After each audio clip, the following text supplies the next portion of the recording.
ಆಕೆಯೇ ಹಿಡಿಂಬೆ. ಆ ಧನುಜೆಯನ್ನು ಆಳಿದವನು ಅಂತ ಅಂದರೆ ಹಿಡಿಂಬೆಯನ್ನು ಆಳಿದವನು, ಹಿಡಿಂಬೆಯನ್ನು ಕಟ್ಟಿಕೊಂಡವನು, ಹಿಡಿಂಬೆಯ ಗಂಡ ಭೀಮಸೇನ ದೇವರು. ಆ ಧನುಜೆಯಾಳಿದವನು ಅಂತಂದರೆ ಭೀಮಸೇನ ದೇವರು ಎಂದು ಅರ್ಥ ಮಾಡಿಕೊಳ್ಳಬಹುದು ನಾವು. ಧನುಜೆಯಾಳಿದವನ ಅಣ್ಣನಯ್ಯನ ಪಿತನ ಮುಂದೆ.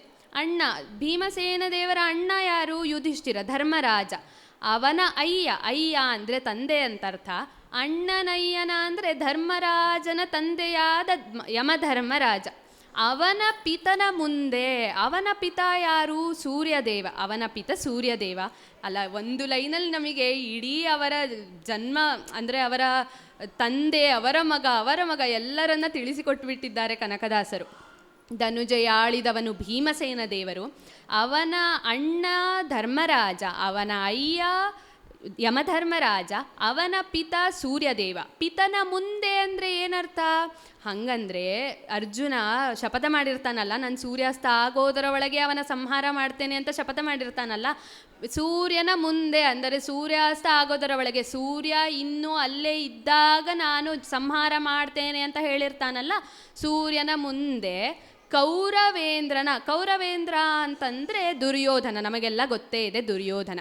ಕೌರವೇಂದ್ರನ ಅನುಜೆಯಾಳಿದವನ, ಕೌರವೇಂದ್ರನ ಅನುಸರಿಸಿ ಹುಟ್ಟಿದವಳು ಕೌರವೇಂದ್ರನ ಅನುಜೆಯಾದ ದುಶ್ಯಲೆ, ಅವಳನ್ನು ಆಳಿದವನು, ಅವಳನ್ನು ಕಟ್ಟಿಕೊಂಡವನು ಅಂದರೆ ಜಯದ್ರಥ. ಈಗ ಪಾಯಿಂಟಿಗೆ ಬಂದರು ಕನಕದಾಸರು.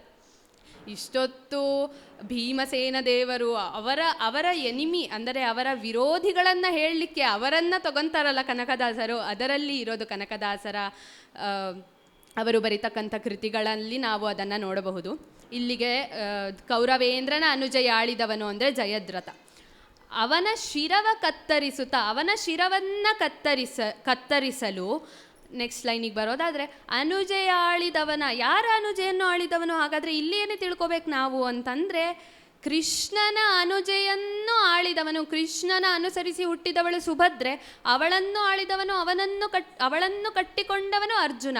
ಅವನು ಬೆಂಕಿ ಮುಟ್ಟದಂತೆ ಕಾಯ್ದ. ಅವನು ಅಗ್ನಿ ಪ್ರವೇಶ ಮಾಡ್ತೇನೆ ಅಂತ ಹೇಳಿರ್ತಾನಲ್ಲ, ಅವನು ಬೆಂಕಿಯನ್ನು ಮುಟ್ಟದಂತೆ, ಅವನು ಅಗ್ನಿ ಪ್ರವೇಶ ಮಾಡದಂತೆ ಕಾಯ್ದವ ಯಾರು?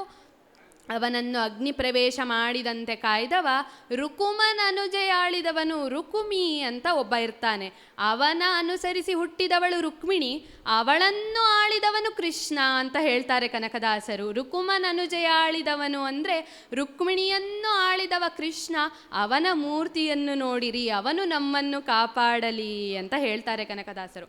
ಅಲ್ಲ, ಹೀಗೆ ನೇರವಾಗಿ ಹೇಳಿಬಿಡ್ಬೋದಲ್ಲ, ಅರ್ಜುನನನ್ನು ಕಾಪಾಡಿದ ಕೃಷ್ಣ ನಮ್ಮನ್ನು ಕಾಪಾಡಲಿ, ಎಷ್ಟು ಅರ್ಥ ಆಯ್ತಲ್ಲ ಎಲ್ರಿಗೂ ಈಸಿಯಾಗಿ.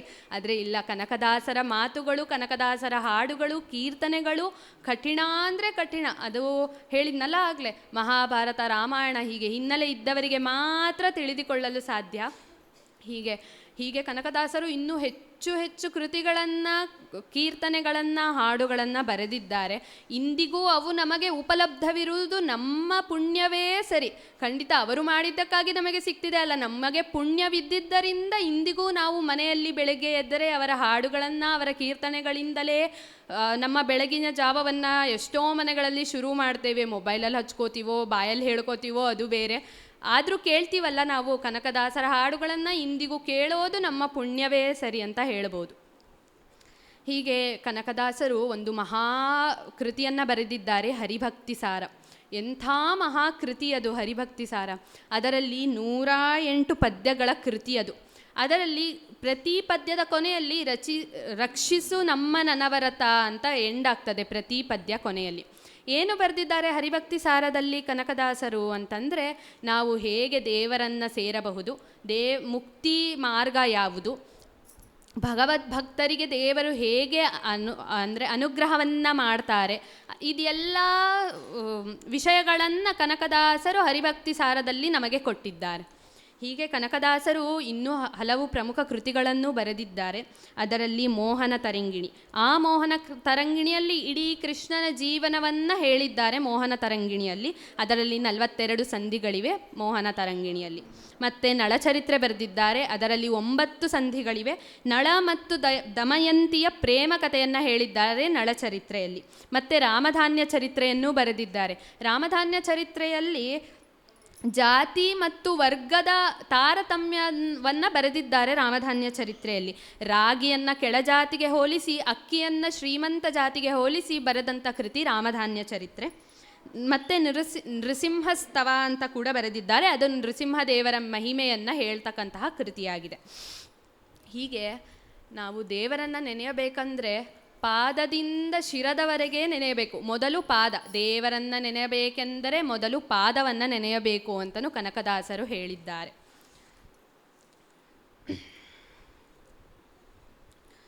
ಕನಕದಾಸರು ಮತ್ತು ಇತರ ದಾಸರ ಕೃತಿಗಳಲ್ಲಿ ಏನು ವಿಶೇಷ ಅಂತ ಅಂದರೆ, ನಾವು ಅವರು ಹೇಳಿದ ಹಾಡುಗಳನ್ನು ಇವತ್ತಿಗೂ ಕೇಳಿದರೆ ಆ ಸನ್ನಿವೇಶಕ್ಕೆ ನಮ್ಮನ್ನು ಕರೆದುಕೊಂಡು ಹೋಗ್ತದೆ.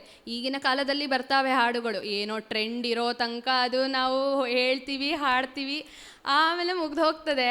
ಆದರೆ ಕನಕದಾಸರು ಮತ್ತು ಇತರ ಎಷ್ಟೋ ಶ್ರೇಷ್ಠ ದಾಸರಗಳ ಹಾಡುಗಳು ನಮ್ಮನ್ನು ಇವತ್ತಿಗೂ ಕೂಡ ಅದೇ ಸನ್ನಿವೇಶಕ್ಕೆ ಕರೆದುಕೊಂಡು ಹೋಗ್ತದೆ. ಇವತ್ತಿಗೂ ಆ ಹಾಡನ್ನು ಹೇಳಿದ್ರೆ ನಮಗೆ ಮಹಾಭಾರತ ಕಣ್ಣು ಮುಂದೆ ಬರ್ತದೆ, ರಾಮಾಯಣ ಕಣ್ಣು ಮುಂದೆ ಬರ್ತದೆ. ಇಂತಹ ಶ್ರೇಷ್ಠರಾದವರು ನಮ್ಮ ಕನಕದಾಸರು. ಹೀಗೆ ದಾಸ ಪರಂಪರೆಯಲ್ಲಿ ಬರ್ತಕ್ಕಂತಹ ಎಷ್ಟೋ ಶ್ರೇಷ್ಠ ದಾಸರಿದ್ದಾರೆ. ಅವರಲ್ಲಿ ವಿಜಯದಾಸರು ಒಬ್ಬರು. ಆ ವಿಜಯದಾಸರ ಕೊಡುಗೆಗಳನ್ನು, ಮಹಿಮೆಗಳನ್ನು ನಮಗೆ ತಿಳಿಸಿಕೊಡಲು ಹರಿಣಿ ರಾಘವೇಂದ್ರನವರು ಬರ್ತಿದ್ದಾರೆ. ಈ ಅವಕಾಶ ನನಗೆ ಮಾಡಿಕೊಟ್ಟ ಹರಿಣಿ ಮಾಮಿಯವರಿಗೆ ತುಂಬ ತುಂಬ ಧನ್ಯವಾದ.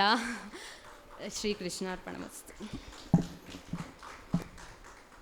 ಹಯಗ್ರೀವ ಹಯಗ್ರೀವ ಹಯಗ್ರೀವೇತಿ ಯೋ ವದೇತ್ ತಸ್ಯ ನಿಸ್ಸರ ದೇವಾಣಿ ಜಹ್ನುಕನ್ಯಾ ಪ್ರವಾಹವತ್. ಅಜ್ಞಾನ ತಿಮಿರಚ್ಛೇದಂ ಬುದ್ಧಿ ಸಂಪತ್ಪ್ರದಾಯಕಂ ವಿಜ್ಞಾನ ವಿಮಲಂ ಶಾಂತಂ ವಿಜಯಾಖ್ಯ ಗುರುಂ ಭಜೆ. ಶ್ರೀ ಗುರುಭ್ಯೋ ನಮಃ. ಈ ಸಂಸಾರದ ರೋಗಗಳಿಂದ ನಾವು ನಿವರ್ತರಾಗಬೇಕು, ಮುಕ್ತಿ ಸುಖವನ್ನು ಪಡೆಯಬೇಕಂದ್ರೆ ಜ್ಞಾನವೇ ಪ್ರಧಾನ. ಜ್ಞಾನೇನೈವ ಪರಂಧಾಮಂ. ಆ ಜ್ಞಾನವನ್ನು ಪಡೆಯುವುದಕ್ಕೆ, ಭಗವದ್ಜ್ಞಾನವನ್ನು ನಾವು ಪಡೆದು ಭಗವಂತನ ಹತ್ರ ಭಕ್ತಿ ಮಾಡುವುದಕ್ಕೆ ಎರಡು ಮಾರ್ಗಗಳು. ಒಂದು ವ್ಯಾಸ ಸಾಹಿತ್ಯ, ಇನ್ನೊಂದು ದಾಸ ಸಾಹಿತ್ಯ. ವೇದವ್ಯಾಸ ದೇವರು ನಮಗಾಗಿ ರಚನೆ ಮಾಡಿಕೊಟ್ಟ ಬ್ರಹ್ಮಸೂತ್ರ, ಮಹಾಭಾರತ ಮೊದಲಾದ ಗ್ರಂಥಗಳು ವ್ಯಾಸ ಸಾಹಿತ್ಯ. ಆದರೆ ಅದನ್ನು ನಾವು ಓದಲಿಕ್ಕೆ ಎಲ್ಲರಿಗೂ ಸಾಧ್ಯವಿಲ್ಲ, ನಮ್ಮ ಮಂದಮತಿಗೆ ಅಷ್ಟು ಅರ್ಥ ಆಗೋದಿಲ್ಲ. ಅದಕ್ಕೆ ಸುಲಭದ ಕನ್ನಡದಲ್ಲಿ ದಾಸವರೇಣ್ಯರು ನಮಗಾಗಿ ದಾಸ ಸಾಹಿತ್ಯವನ್ನು ಮಾಡಿಕೊಟ್ಟಿದ್ದಾರೆ. ಅಂಥ ದಾಸವರೇಣ್ಯರ ಮಹಿಮೆಯನ್ನು ತಿಳಿತಾ ಬರ್ತಾ ಇದ್ದೇವೆ. ಆ ಪರಂಪರೆಯಲ್ಲಿ ವಿಜಯದಾಸರು ಮುಖ್ಯವಾದವರು. ಅವರ ಚರಿತ್ರೆಯನ್ನು, ಅವರ ಮಹಿಮೆಯನ್ನು ತಿಳಿಬೇಕಾದ ನಮ್ಮ ಕರ್ತವ್ಯ. ಅವರ ಚರಿತ್ರೆಯನ್ನು ಯಥಾಮತಿ ನೋಡೋಣ. ರಾಯಚೂರು ಜಿಲ್ಲೆಯ ಚೀಕಲಪರವಿ ಎಂಬ ಊರು, ತುಂಗಭದ್ರಾ ನದಿ ತೀರ. ಅಲ್ಲಿ ಶ್ರೀ ಶ್ರೀಪಾದರಾಜರಿಂದ ಪ್ರತಿಷ್ಠಾಪನೆ ಆಗಿರುವ ಅಶ್ವತ್ಥ ನರಸಿಂಹದೇವರ ದಿವ್ಯ ಸನ್ನಿಧಾನ. ಅಲ್ಲಿ ಸೀನಪ್ಪ ಕೂಸಮ್ಮ ದಂಪತಿಯರಿಗೆ ಒಬ್ಬ ಮಗ ಹುಟ್ಟುತ್ತಾರೆ. ಅವರಿಗೆ ದಾಸಪ್ಪ ಅಂತ ಹೆಸರಿಡ್ತಾರೆ, ಜ್ಯೇಷ್ಠ ಪುತ್ರ. ಅವರಿಗೆ ಆಮೇಲೆ 2 ತಮ್ಮಂದಿರಿರ್ತಾರೆ. ಅವರ ಜೀವನದಲ್ಲಿ ತುಂಬ ಬಡತನ ಇರ್ತದೆ. ಮಾರನೇ ವೇಳೆ ಊಟಕ್ಕೆ ಅಷ್ಟು ಕಷ್ಟ ಇರ್ತದೆ. ಹಾಗಿರುವಾಗ ಸಕಾಲಕ್ಕೆ ಅವರಿಗೆ ಉಪನಯನ ಆಗುತ್ತದೆ. ಆಮೇಲೆ ತಂದೆ ತಾಯಂದಿರು ಹೇಳ್ತಾರೆ, ದಾಸಪ್ಪ ದಾಸವೃತ್ತಿಯನ್ನು ಮಾಡಿಕೊಂಡು ಬಾಪ, ಬ್ರಹ್ಮಚಾರಿ ಇದ್ದಿ ಅಂತ ಹೇಳ್ತಾರೆ. ಅವರು ಮನೆಯ ಕಷ್ಟ ತಿಳಿದವರು ಮನೆ ಮನೆಗೆ ಹೋಗಿ ಭಿಕ್ಷೆಯನ್ನು ಬೇಡ್ತಾರೆ. ಆದರೆ ಯಾರೂ ಕೊಡೋದಕ್ಕೆ ಮುಂದೆ ಬರೋದಿಲ್ಲ. ತುಂಬ ಅಪಮಾನ ಆಗುತ್ತದೆ. ಮಾರನೇ ವೇಳೆ ಊಟಕ್ಕೆ ಅಷ್ಟು ಕಷ್ಟ ಇರ್ತದೆ. ಕೇಳುವವರಿಗೆ ಪುಣ್ಯ ಇದ್ದರೆ ಮಾತ್ರ ಕೊಡುವವರಿಗೆ ಕೊಡುವ ಬುದ್ಧಿ ಬರ್ತದೆ. ಕೊಡುವವರನ್ನು ಬೈದು ಏನೂ ಪ್ರಯೋಜನ ಇಲ್ಲ. ದೇವರು ಪ್ರೇರಣೆ ಮಾಡಿದ್ರೇ ಅವರಿಗೆ ಕೊಡುವ ಬುದ್ಧಿ ಬರ್ತದೆ. ಅದಕ್ಕೆ ನಮಗೆ ಪುಣ್ಯ ಇರಬೇಕು. ಇದನ್ನು ತಿಳಿದವರು ದಾಸಪ್ಪ. ಹಾಗೆ ಊಟಕ್ಕೆ ಅಷ್ಟು ಕಷ್ಟ ಇರ್ತದೆ. ಊಟಕ್ಕೆ ಮಾತ್ರ ಇಲ್ಲ, ಬಟ್ಟೆಗೂ ಅಷ್ಟೊಂದು ಕಷ್ಟ. ಆ ರಾಯಚೂರು ಪ್ರದೇಶ, ಅಲ್ಲಿ ಬಿಸಿಲು ಜಾಸ್ತಿ, ಚಳಿಯೂ ಜಾಸ್ತಿ. ತಮ್ಮಂದಿರು ಚಳಿ ಬಿಸಿಲಲ್ಲಿ ಅಷ್ಟು ಕಷ್ಟಪಡ್ತಾರೆ. ಹಾಕ್ಕೊಳ್ಳೋದಕ್ಕೆ ಒಳ್ಳೆ ಬಟ್ಟೆ ಇಲ್ಲಲ್ಲ ಅಂತ ಮನೆ ಮನೆಗೆ ಹೋಗಿ ಬಟ್ಟೆಯನ್ನು ಬೇಡೋ ಒಂದು ಪರಿಸ್ಥಿತಿ. ನಮಗಂತೂ ಅದೆಲ್ಲ ಗೊತ್ತೇ ಇರಲ್ಲ. ನಾವು ಮನೆಯಿಂದ ಕೂತು ಆನ್ಲೈನಲ್ಲಿ ಆರ್ಡ್ರ್ ಮಾಡಿ ಅದು ಸರಿ ಇಲ್ಲ ಅಂತ ಮತ್ತೆ ರಿಟರ್ನ್ ಮಾಡೋದು, ಇದು ನಮ್ಮ ಒಂದು ಇದು. ನಮಗೆ ಬಟ್ಟೆಯ ಇದೆಲ್ಲ ನಮಗೆ ಗೊತ್ತಾಗಲ್ಲ. ಹರದ ಬಟ್ಟೆಯನ್ನು ಹೊಲಿದು ಹಾಕ್ಕೊಳ್ಳೋದೆಲ್ಲ ನಮಗೆ ಗೊತ್ತೇ ಇರೋದಿಲ್ಲ. ಅಂಥ ಒಂದು ಜೀವನ ಅವರಿಗಿತ್ತು. ಆಗ ತುಂಬ ಯಾರು ಅನ್ನ ಭಿಕ್ಷೆ ಹಾಕೋದಕ್ಕೂ ಮುಂದೆ ಬರೋದೆಲ್ಲ, ಬಟ್ಟೆಯನ್ನು ಕೊಡೋದಿಲ್ಲ ಅಂತ ತುಂಬ ಒಂದು ಮನಸ್ಸು ನೋವಾಗ್ತದೆ ಅವರಿಗೆ. ನನ್ನಿಂದ ಏನೂ ಪ್ರಯೋಜನ ಇಲ್ಲಲ್ಲ ಅಂತ ತುಂಬ ಮನಸ್ಸು ನೊಂದು ಮನೆಗೆ ಬರ್ತಾರೆ. ಆವಾಗ ಮನೆಗೆ ಬರುವಾಗ ಅಪ್ಪ ಅಮ್ಮನ ಒಳಗೆ ಏನೋ ಮಾತಾಗ್ತಾ ಇರ್ತದೆ.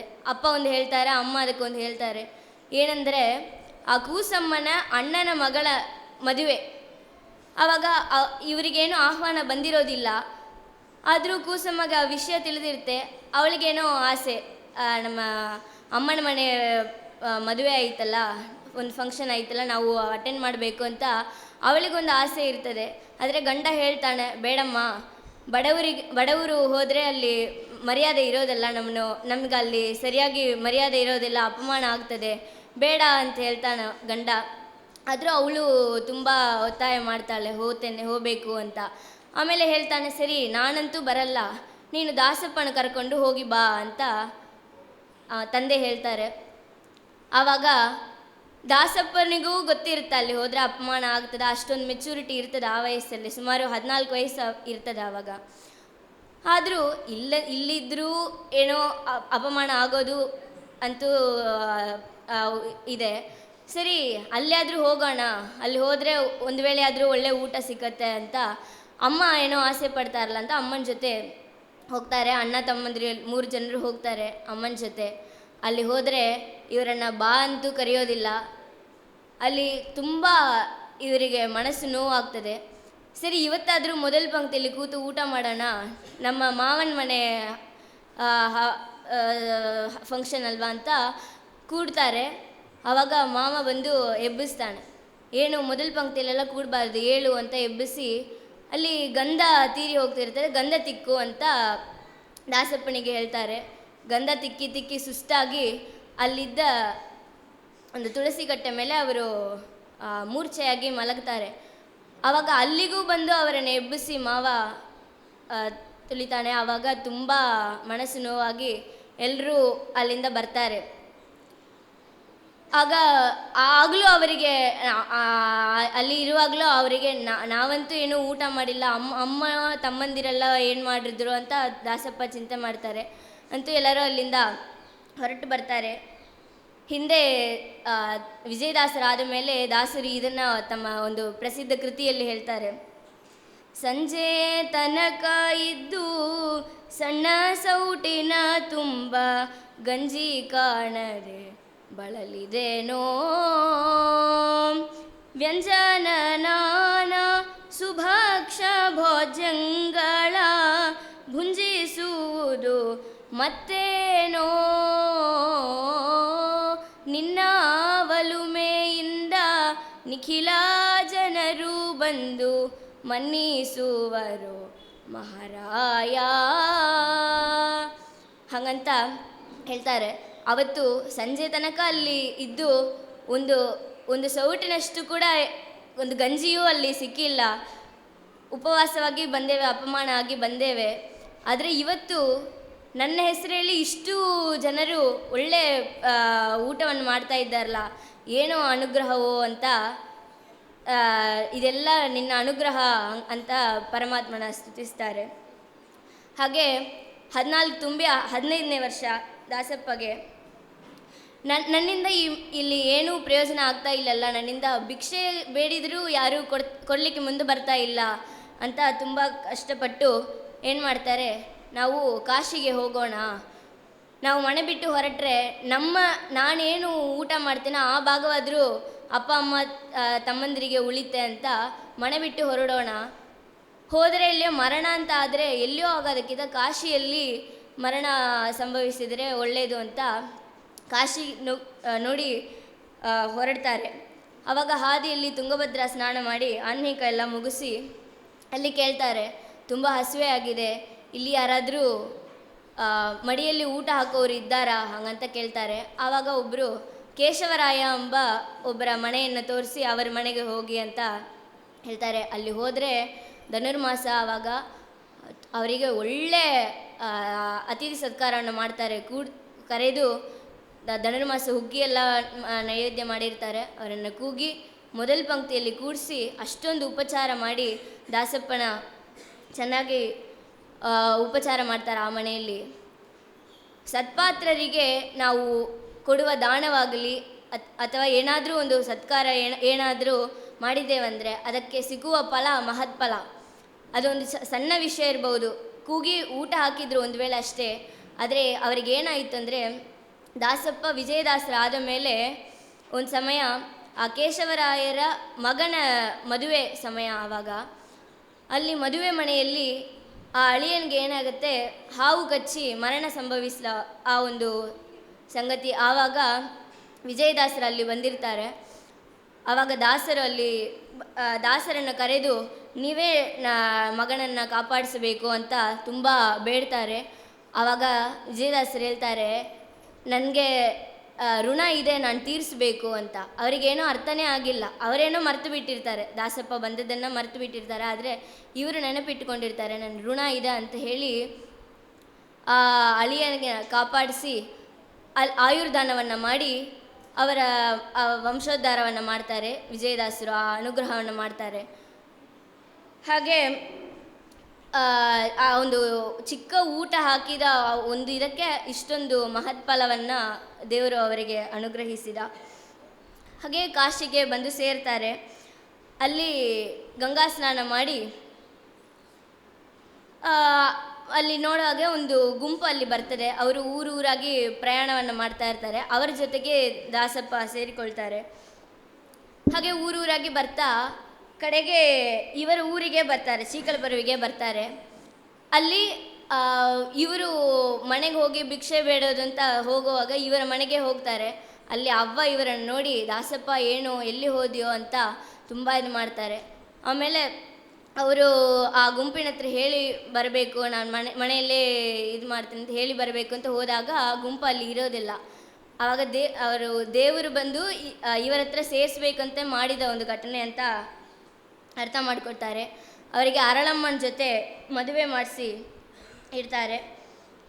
ಮತ್ತು ಏನಾಗತ್ತೆ, ಅಲ್ಲಿ ಆ ಊರಿನ ರಾಜನ ಹತ್ರ ಈ ಟ್ಯಾಕ್ಸ್ ಕಲೆಕ್ಷನ್ ಮಾಡುವ ಒಂದು ಕೆಲಸ ಅವರಿಗೆ ಸಿಕ್ಕತ್ತೆ. ಅದು ಮಾಡ್ತಾ ಇರ್ತಾರೆ. ಅಲ್ಲಿ ಏನೋ ಒಂದು ಕೆಟ್ಟ ಹೆಸರು ಬಂದು ಆ ಕೆಲಸನೂ ಹೋಗಿ ಬಿಡುತ್ತೆ. ಮತ್ತೆ ಪುನಃ ಬಡತನ ಅವರಿಗೆ ಬರುತ್ತೆ. ಆವಾಗ ತುಂಬ ಮನಸ್ಸು ನೊಂದುಕೊಂಡು 2ನೇ ಬಾರಿ ಪುನಃ ಕಾಶಿಗೆ ಹೋಗ್ತಾರೆ. ಅಲ್ಲಿ ಕಾಶಿಗೆ ಹೋದಾಗ ಮಣಿಕರ್ಣಿಕಾ ಘಟ್ಟದಲ್ಲಿ ಅವರು ಮಲಗಿರ್ತಾರೆ. ಆವಾಗ ಪುರಂದರದಾಸ ರೂಪದಲ್ಲಿ ಪರಮಾತ್ಮ ಅವರ ಕನಸಿನಲ್ಲಿ ತೋರಿ ಅವರಿಗೆ ಅನುಗ್ರಹ ಮಾಡಬೇಕು ಅಂತ ಬರ್ತಾನೆ. ಪುರಂದರದಾಸರು ಬಂದು ವ್ಯಾಸಕಾಶಿಗೆ ಕರ್ಕೊಂಡು ಹೋಗಿ ಅಲ್ಲಿ ವೇದವ್ಯಾಸ ರೂಪಿ ಪರಮಾತ್ಮನ ಅನುಗ್ರಹವನ್ನು ಅವರಿಗೆ ಆಗ್ತದೆ. ಆಗ ವೇದವ್ಯಾಸ ರೂಪಿ ಪರಮಾತ್ಮ ಅವರ ನಾಲಿಗೆಯಲ್ಲಿ ವಿಜಯ ಎಂಬ ಬೀಜಾಕ್ಷರವನ್ನು ಬರೆದು ವಿಜಯ ವಿಠಲ ಎಂಬ ಅಂಕಿತವನ್ನು ಕೊಡ್ತಾರೆ. ಅವತ್ತಿನಿಂದ ದಾಸಪ್ಪ ವಿಜಯದಾಸರ ಆಗ್ತಾರೆ. ಗುರುಗಳ ಅನುಗ್ರಹ ಆದರೆ ಜೀವನದಲ್ಲಿ ಎಷ್ಟೊಂದು ಬದಲಾವಣೆ ಆಗ್ತದೆ ಎಂಬುದಕ್ಕೆ ವಿಜಯದಾಸರ ಚರಿತ್ರವೇ ಒಂದು ಸಾಕ್ಷಿ. ವಿಜಯದಾಸರಾದ ಮೇಲೆ ಅವರ ಇಡೀ ಜೀವನ ಬದಲಾವಣೆ ಆಗ್ತದೆ. ಅವರು ಕಾಶಿಗೆ ಬರುವಾಗ ಅವರ ಜೊತೆ ಮಾತನಾಡಿಸೋದಕ್ಕೂ ಯಾರೂ ಇದ್ದಿಲ್ಲ. ಆದರೆ ವಿಜಯದಾಸರಾದ ಮೇಲೆ ಅವರ ಹತ್ರ ಕ್ಯೂ ಅಲ್ಲಿ ನಿಂತು ಜನರು ಅವರ ಅನುಗ್ರಹ ಆಗಬೇಕು ಅಂತ ಬರ್ತಾ ಇರ್ತಾರೆ. ಅಷ್ಟೊಂದು ಅನುಗ್ರಹ ಆಗ್ತದೆ ಅವರಿಗೆ. ಅವರಿಗೇನೂ ಅರ್ಥ ಆಗಲ್ಲ. ಆವಾಗ ತಮ್ಮ ಗುರುಗಳನ್ನು ಸ್ತುತಿಸುತ್ತಾರೆ. ಗುರು ಪುರಂದರ ದಾಸರೇ ನಿಮ್ಮ ಚರಣ ಕಮಲವ ನಂಬಿದೆ, ಗರುವರಹಿತನ ಮಾಡಿ ಎಮ್ಮನು ಪೊರೆವ ಭಾರವು ನಿಮ್ಮದೇ. ಗುರು ಪುರಂದರ ದಾಸರೇ ನಿಮ್ಮ ಚರಣ ಕಮಲವ ನಂಬಿದೆ. ಅವಾಗ ಹೇಳ್ತಾರೆ, ದಾಸ ವಿಜಯದಾಸ, ನಿನ್ನಿಂದ ಆಗಬೇಕಾದ ಸತ್ಕಾರ್ಯ ಎಷ್ಟೋ ಇದೆ, ನಿಮ್ಮಿಂದ ಎಷ್ಟೋ ಜನರು ಅನುಗ್ರಹ ಪಡೆಯಲಿಕ್ಕಿದ್ದಾರೆ ಅಂತ.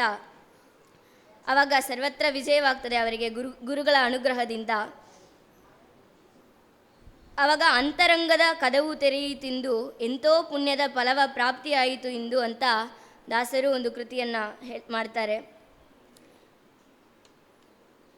ಒಂದು ಸಮಯ ಸಂಚಾರ ಕ್ರಮವಾಗಿ ಆದವಾಣಿಗೆ ಬರ್ತಾರೆ. ಅವರ ಮಾಮನ ಊರು ಅದು.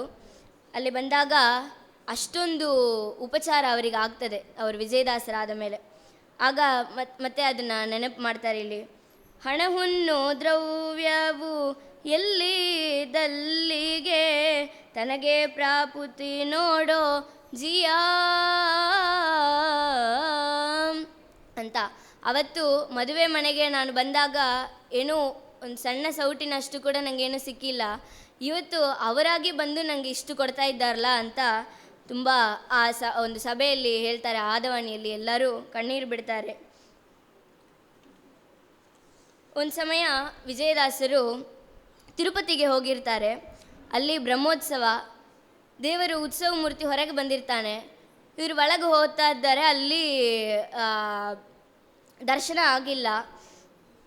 ಆವಾಗ ಏನು ಮಾಡ್ತಾರೆ, ಅಲ್ಲಿ ಶ್ರೀನಿವಾಸನ ಮಂದಿರದಲ್ಲಿ ಕೂತು ಅವರು ಧ್ಯಾನ ಮಾಡ್ತಾ ಇರ್ತಾರೆ ಭಗವಂತನ. ಇಲ್ಲಿ ಹೊರಗೆ ಉತ್ಸವ ಪ್ರಾರಂಭ ಆಗಿದೆ. ಹಾಗೆ ರಥ ನಿಂತು ಬಿಡುತ್ತೆ, ಅದು ಮುಂದೆ ಬರುವಂತೆ ಇಲ್ಲ. ಜನರಿಗೇನು ಅರ್ಥ ಆಗ್ತಾ ಇಲ್ಲ, ಏನು ಮಾಡಿದರೂ ರಥ ಮುಂದೆ ಜರುಗ್ತಾ ಇಲ್ಲಲ್ಲ ಏನು ಅಂತ. ಆವಾಗ ಪರಮಾತ್ಮ ಒಂದು ಬಾಲಕನ ರೂಪದಲ್ಲಿ ಅವರಿಗೆ ವಿಷಯವನ್ನು ತಿಳಿಸಿಕೊಡ್ತಾನೆ. ಇಲ್ಲ, ಒಳಗೆ ಒಂದು ಭಕ್ತ ದೇವರನ್ನು ಕಟ್ಟಿ ಹಾಕ್ಕೊಂಡಿದ್ದಾನೆ, ಅದಕ್ಕೆ ಇಲ್ಲಿ ರಥ ಜರುಗ್ತಾ ಇಲ್ಲ ಅಂತ. ಆಮೇಲೆ ಎಲ್ಲರೂ ಒಳಗೆ ಹೋಗಿ ನೋಡ್ತಾರೆ. ಅಲ್ಲಿ ವಿಜಯದಾಸರು ಕೂತು ಭಗವಂತನ ಧ್ಯಾನ ಮಾಡ್ತಾ ಇದ್ದಾರೆ. ಅಸಂಪ್ರಜ್ಞಾತ ಸ್ಥಿತಿಯಲ್ಲಿದ್ದಾರೆ. ಯಾರು ಏನು ಮಾತಾಡಿದ್ರು ಏನು ಮಾಡಿದ್ರು ಅವರಿಗೆ ಗೊತ್ತಾಗ್ತಾ ಇಲ್ಲ. ಎಲ್ಲರೂ ಕೇಳ್ತಾರೆ, ಧ್ಯಾನದಿಂದ ಎಬ್ಬಿಸ್ಲಿಕ್ಕೆ ಪ್ರಯತ್ನ ಮಾಡ್ತಾರೆ, ಅವರಿಗೇನು ಗೊತ್ತಾಗ್ತಾ ಇಲ್ಲ. ಆಮೇಲೆ ಅವರು ಅದನ್ನು ರಿಯಲೈಸ್ ಮಾಡಿ ಹೊರಗೆ ಬರ್ತಾರೆ. ಆವಾಗ ಪರಮಾತ್ಮನ ಸ್ತುತಿ ಮಾಡ್ತಾರೆ. ಸಾಗಿ ಬಾರಯ್ಯ ಭಾವ ರೋಗದ ವೈದ್ಯನೇ, ಬಾಗುವೆ ನಿನಗೆ ಚೆನ್ನಾಗಿ ತುತಿಸಿ ಎಂದು ಅಂತ ಶ್ರೀನಿವಾಸನ ಸ್ತುತಿ ಮಾಡ್ತಾರೆ. ದೇವರು ಒಲಿದು ಬರ್ತಾನೆ, ರಥ ಜರುಗುತ್ತೆ. ಎಲ್ಲರೂ ಅಷ್ಟು ಆಶ್ಚರ್ಯಪಡ್ತಾರೆ. ದೇವರೇ ಇವರಿಗೆ ಒಲಿದಿದ್ದಾನಲ್ಲ ಅಂತ, ಅವರ ಮಹತ್ವ ಎಷ್ಟು ಅಂತ ಎಲ್ಲರೂ ತುಂಬ ಆಶ್ಚರ್ಯಪಡ್ತಾರೆ. ಹೀಗೆ ಒಂದು ಸಮಯ ಅವರು ಪ್ರತಿ ವರ್ಷ ತಮ್ಮ ಗುರುಗಳಾದ ಪುರಂದರದಾಸ ಆರಾಧನೆಯನ್ನು ಹಂಪಿ ಕ್ಷೇತ್ರದಲ್ಲಿ ಮಾಡ್ತಾ ಬರ್ತಾ ಇದ್ದರು. ಒಂದು ಆರಾಧನಾ ಸಮಯದಲ್ಲಿ ಒಂದು ತಾಯಿ ಮಗುವನ್ನು ಕರ್ಕೊಂಡು ಬರ್ತಾಳೆ. ಅಲ್ಲಿ ಆ ತಾಯಿ ಗರ್ಭವತಿಯಾಗಿದ್ದಾಗಲೇ ಗಂಡನನ್ನು ಕಳ್ಕೊಂಡಿದ್ದಳು. ಆಮೇಲೆ ಒಂದು ಗಂಡು ಮಗು ಆಗ್ತದೆ. ಆ ಗಂಡು ಮಗುಗೆ ಮೈಯೆಲ್ಲ ರೋಗ, ಯಾರೂ ಬದಿಲಿ ಸೇರಿಸುವಂತಿಲ್ಲ. ಗಂಡ ಹೋದ ಮೇಲೆ ಅವರ ಅತ್ತೆ ಮನೆಯಲ್ಲಿಯೂ ಯಾರೂ ಸೇರಿಸಲಿಲ್ಲ. ಕೂಸಿಗೆ ಮೈಯಲ್ಲಿ ರೋಗ ಇದಲ್ಲ ಅಂತ ಜನರು ಯಾರೂ ಹತ್ರನೇ ಸೇರಿಸ್ತಾ ಇಲ್ಲ. ತುಂಬ ಮನಸ್ಸು ನೋವಾಗ್ತದೆ ಆ ತಾಯಿಗೆ. ಹಾಗೆ ಈ ಆರಾಧನಾ ಸಮಯದಲ್ಲಿ ಈ ಹಂಪಿ ಕ್ಷೇತ್ರಕ್ಕೆ ಬರ್ತಾಳೆ. ಅಲ್ಲಿ ಊಟಕ್ಕೆ ಕೂತಾಗ ಅಲ್ಲಿಯೂ ಆ ಪಂಕ್ತಿಯಲ್ಲಿ ತುಂಬ ಅಪಮಾನ ಆಗ್ತದೆ, ತುಂಬ ಮನಸ್ಸು ನೋವು